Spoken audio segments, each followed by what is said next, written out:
में जब दिया लगाओ और मंदिर में जब दीप प्रज्वलित करो, उस समय पर जब मंदिर में दीप लगाएं और मंदिर में जब दिया प्रज्वलित करें, अगर गोल बाती है तो वो तो दिए के बीच में ही होगी, फूल बाती है तो वो दिए के बीच में होगी। और मान लो अगर लंबी बाती लेकर गए हो, लंबी बाती को लेकर पहुँचे हो, तो अगर दीप लगा रहे हो, कामना रख कर लगा रहे हो कि मेरी ये कामना है, तो वो दीप का, बाती का मुख अपनी ओर रखना, पर कोई कामना नहीं। हम भगवान को केवल इसलिए रिझा रहे हैं कि मेरा भोलेनाथ मेरा भंडार भरे और मेरे घर में सुख समृद्धि दे। तो दीप की बाती का मुख भगवान की ओर होना चाहिए कि हमने तेरे भरोसे पर छोड़ दिया। अब हम किसी से नहीं पूछेंगे कि हमें क्या करना है, ये दीप की जो बाती का मुख है वो आपकी ओर है। अर्थात मेरा जो जीवन है, मेरा जो संपूर्ण परिवार है, मेरा जो कुटुंब है, मेरा जो कबीला है, मैं जिस घर में निवास करती हूँ, मैं जिस घर में रहता हूँ, उस घर का संपूर्ण कारभार सब तुम्हारे भरोसे पर है। तो बाती का मुख कहाँ हो गया? भगवान की ओर हो गया।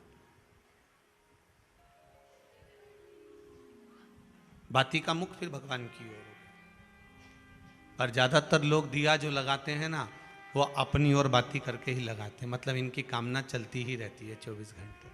कुछ कुछ कामनाएं इनकी जागरूक रहती है, इनकी कामनाएं निरंतर रहती है। पर उस बाती में जब आप अपना संपूर्ण परिवार, संपूर्ण अपने परिवार का, दुकान हो, धंधा हो, व्यापार हो, व्यवसाय हो, चाहे आप जितना भी कार्य कर रहे हो, फैक्ट्रियां चला रहे हो, वो सब अपने भगवान के भरोसे पर दे दिया, भगवान की ओर दे दिया। तो इसका मतलब ये नहीं है कि बाती का मुख भगवान की ओर हो तो तुम भगवान के बिल्कुल करीब में ही बाती का मुख कर लगा दो और भगवान को मालूम पड़े चोट लग जाए, ऐसा भी नहीं।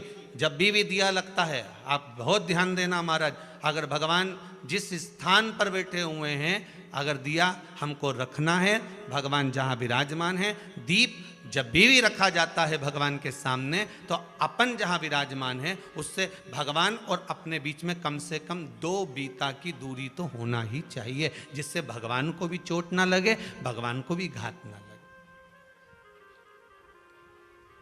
तुलसी महारानी को जो दिया लगाया जाता है वो तुलसा महारानी से दूर लगाना चाहिए। तुलसी के क्यारे में दीप लगाने का प्रमाण नहीं है कि तुम तुलसी के क्यारे के अंदर दिया लगाओ। पहले तो ऐसा नियम था कि तुलसी का जो क्यारा बनता था उसमें एक नीचे अलग से दिया रखने की जगह बनती थी, तो उसमें दिया रख दिया जाता था। आज के ज़माने में इतनी जगह ही नहीं कि वह में रखो, तो लोग वो कुंडा में धर के आ जाए। अब वो कुंडी में रख के आए, मालूम पड़े तुलसी महारानी का पत्ता मुरझा जाता है, तुलसा महारानी भी ऐसी मूर्छित हो जाती है, तुलसा महारानी भी चारों तरफ से वो दिए की लो से जल जाती है। ऐसा दीप लगाने का कोई फायदा नहीं, ऐसे दीप की कोई महत्वता नहीं है। किसी को कष्ट देकर, किसी को परेशान कर कर, देवता हो चाहे आप हो, आप किसी को कष्ट देकर, किसी को परेशान कर कर अगर भजन कर रहे हो तो उसका कोई सुख नहीं है हमारा, उसका कोई आनंद नहीं है। किसी को भी कष्ट देकर अगर आपने भजन भी किया, यज्ञ भी करा, दान भी करा, पुण्य भी करा, सत्कर्म भी करा, भजन भी करा, उसका कोई